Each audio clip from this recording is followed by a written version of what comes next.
Welcome to Cold Hearted, the podcast that delves into the chilling stories of America's most notorious female serial killers.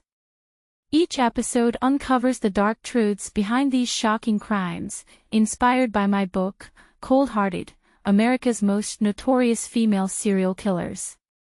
Grab your copy through the link in the description, and don't forget to like, subscribe, and hit the bell for more gripping episodes.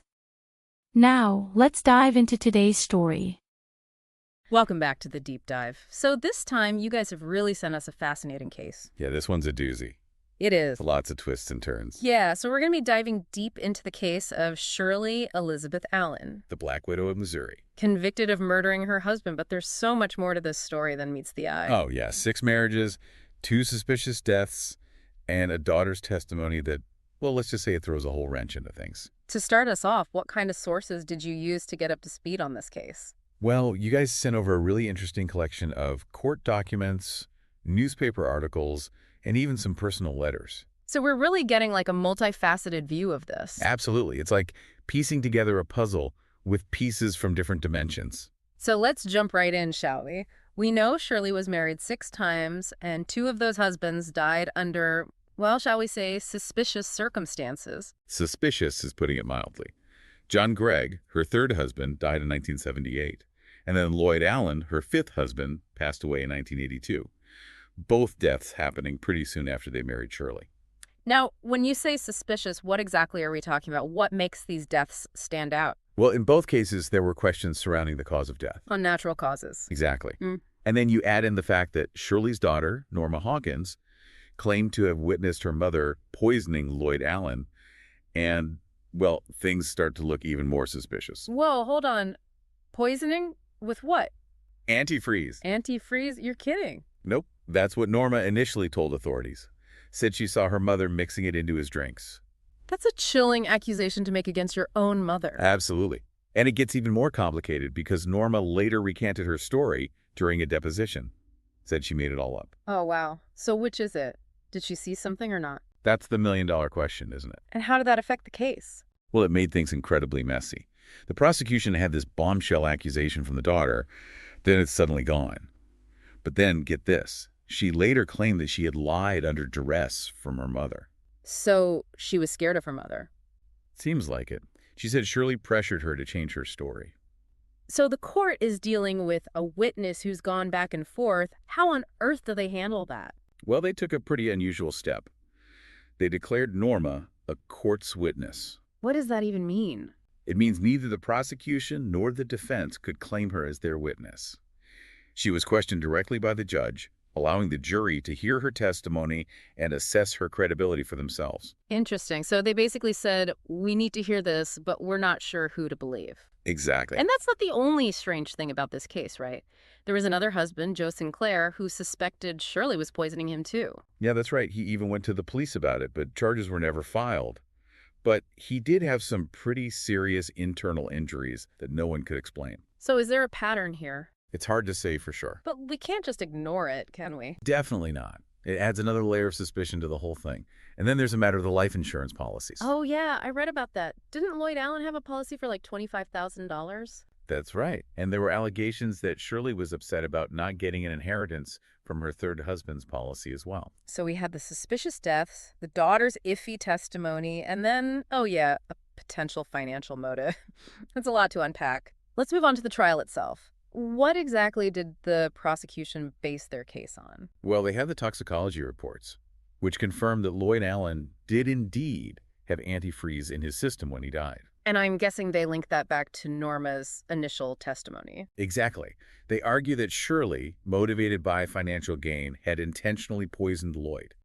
Sounds like a pretty strong case. How did the defense even counter that? Did they try to discredit the toxicology report? They did. They argued that the antifreeze could have been accidental or even a result of contamination. They really tried to poke holes in the prosecution's theory.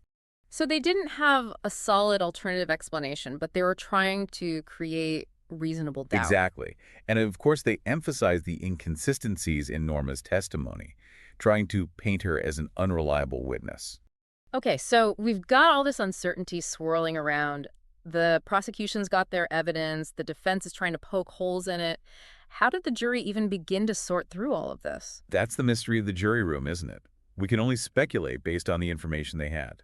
And based on that information, what did they decide? Well, after all the deliberations, they came back with a guilty verdict. So Shirley Elizabeth Allen, the Black Widow of Missouri, was convicted of murder. That's right. But the story doesn't end there. It never does it? There were appeals, Multiple right? appeals. Yeah. Her legal team fought tooth and nail to overturn the conviction. And what were their main arguments? What were they hoping to prove? Well, they claimed that the media coverage surrounding the case was so intense that it prejudiced the jury against Shirley. Oh, so they're saying she didn't get a fair trial because of all the publicity. Exactly. They argued that the constant Black Widow narrative painted her in a negative light before she even stepped foot in the courtroom. And did they have any other grounds for appeal? They also argued that her lawyer hadn't been effective. They claimed he should have requested a change of venue to minimize the impact of all that negative press. So they were saying her own defense team had let her down. That was their argument. Wow. And did those appeals work? Were they successful? Unfortunately for Shirley, they were not. The appellate court reviewed the case and ultimately upheld the guilty verdict. This case is full of twists and turns, so we have the conviction, but one thing that's really sticking with me is the daughter's testimony. How much weight do you think the jury put on that, considering it flip-flops so It's much? impossible to know for sure, but it's certainly a question worth pondering. How do you evaluate the testimony of someone who has, well, changed their story multiple times? How do you separate truth from influence, fear, or maybe even a desire to protect their own mother? Heavy stuff. And that's something for our listeners to think about, too. How much should we rely on eyewitness testimony, especially within a family? Can we ever truly know what happened behind closed doors? You know, it's interesting. Even with all this information you guys dug up, we don't really get a good look inside Shirley's head. You know what I mean? Right, yeah, we see the events, the accusations, the legal battles. But what was she actually thinking? What was her motivation? Was it all about the money, or was there something else going on? And with 6 marriages, you have to wonder, were those just a series of unfortunate events? Or could they point to some kind of pattern, maybe a psychological component that ties into these alleged crimes? And then there's the whole Black Widow nickname, right? Yeah, that's a powerful image, isn't it? But does it actually help us understand the truth? Or does it just make it harder to see clearly? It definitely adds to the drama, but it also might cloud our judgment a little bit. Exactly. Labels can be so limiting. If this story has you hooked, you'll love diving deeper into Cold-Hearted, America's most notorious female serial killers. Don't wait, grab your copy now through the link in the description. And while you're here, don't forget to like, subscribe, and hit the notification bell to stay updated with more gripping content. Now, let's get back to the story. They can make us jump to conclusions before we've even considered all the facts. And remember, Shirley maintained her innocence throughout the entire process. So how do we make sense of all this? We have the suspicious deaths, the daughter's back and forth testimony, but then we also have Shirley claiming she's innocent and this lack of a clear psychological profile. That's a real head scratcher. And I think it for highlights how important it is to be skeptical. You know, we need to question our assumptions, consider different perspectives. Not just accept the easy narrative. Speaking of different perspectives, I was looking back at the court documents, and there's this detail about Shirley's sister, Clara Watt. Yeah, she only agreed to let Paula Hawkins, another one of Shirley's daughters, talk to the prosecutor after he promised to take the death penalty off. So there's this whole family dynamic going on behind the scenes. Right. It makes you think, were they trying to protect Shirley? Or were they just worried about themselves? It's hard to say for sure, but it definitely adds another layer of complexity to the whole idea of a reliable witness. Right. If family members are making deals with the prosecution, can we really trust That's a what great they're saying? point. When personal relationships get mixed up with legal stuff, things get really messy. It makes you wonder where loyalty ends and the truth begins. And that's a huge challenge for the legal system, too. How do you ensure fairness and justice when you're dealing with such a tangled web of relationships? This is a good reminder that we're not just dealing with an abstract legal case here. This involves real people, real emotions, and the potential for some serious, lasting consequences. And I think that's something we can lose sight of, especially with true crime, you know? Yeah, it's easy to get caught up in the mystery, the drama. But we can't Yeah. forget that at the center of all this are human beings whose lives have been completely turned upside down. So, as we keep going with this deep dive, let's try to Absolutely. remember that. Let's look at the facts, but let's also keep in mind the human cost of Couldn't these agree more. crimes. And let's be okay with not having all the answers. Sometimes the most valuable insights come from acknowledging those gray areas, those unanswered questions. Now, I want to circle back Okay. to the trial for a minute. I'm really curious about the defense's strategy, especially with that toxicology report looming over them. How did they even try to challenge the They did prosecution's their narrative? best, that's for sure. They tried to raise doubts about the reliability of the toxicology report, suggesting maybe the antifreeze wasn't from intentional poisoning, maybe contamination, accidental ingestion, something like that. They also pointed out the inconsistencies in Norma's story.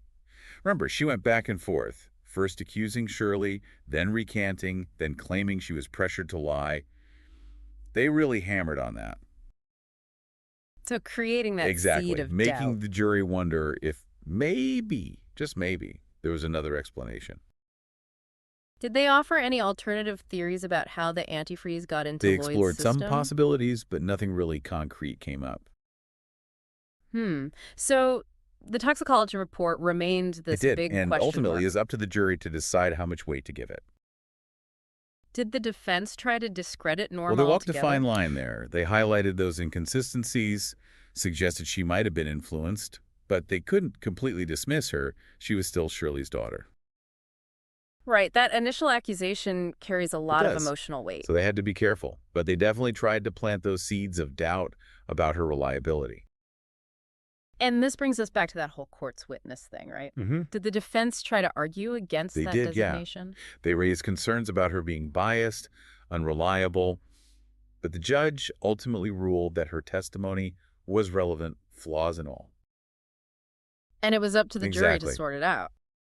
It's a tough situation, right? Trying to Yeah. balance the need for information with protecting the It defendant's is, rights. and this case really highlights how tricky that can be. Okay, let's shift gears a bit and talk about the media coverage of this case.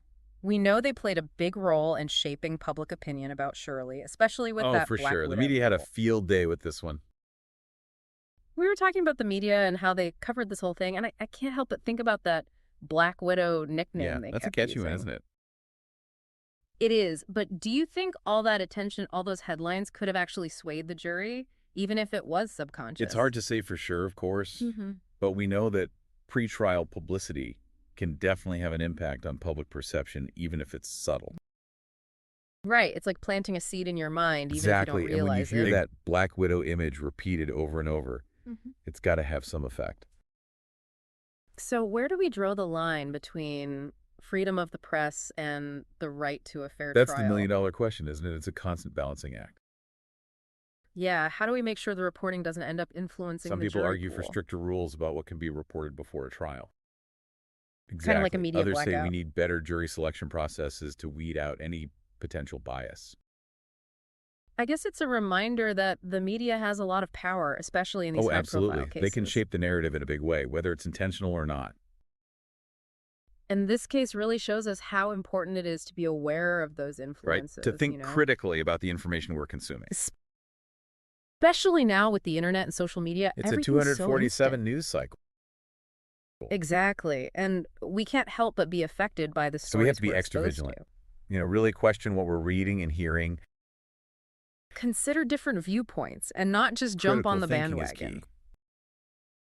And I think that's one of the biggest takeaways from our deep dive into Shirley Elizabeth Absolutely. Allen's It's case. not just about the evidence.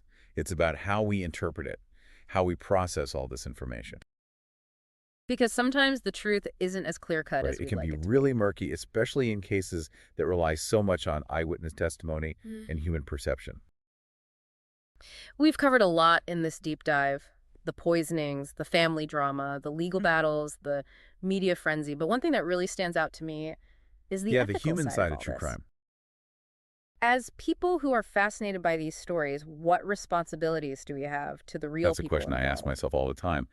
I think the most important thing is to remember that these aren't just stories. They're real lives with real consequences.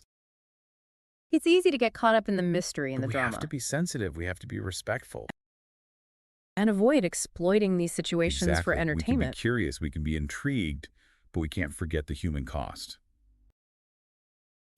So as we wrap up this deep dive into the Shirley Elizabeth Allen case, what final thoughts would you like to I leave would our say listeners with? embrace the ambiguity.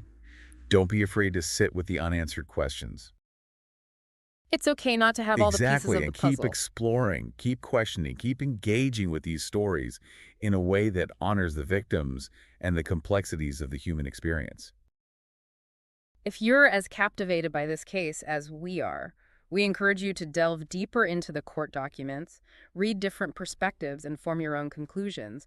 It's a journey that will make you think critically about the legal system and leave you pondering those big questions about truth, justice, and the human condition. Thank you for joining me as we uncovered another chilling tale of America's most notorious female serial killers.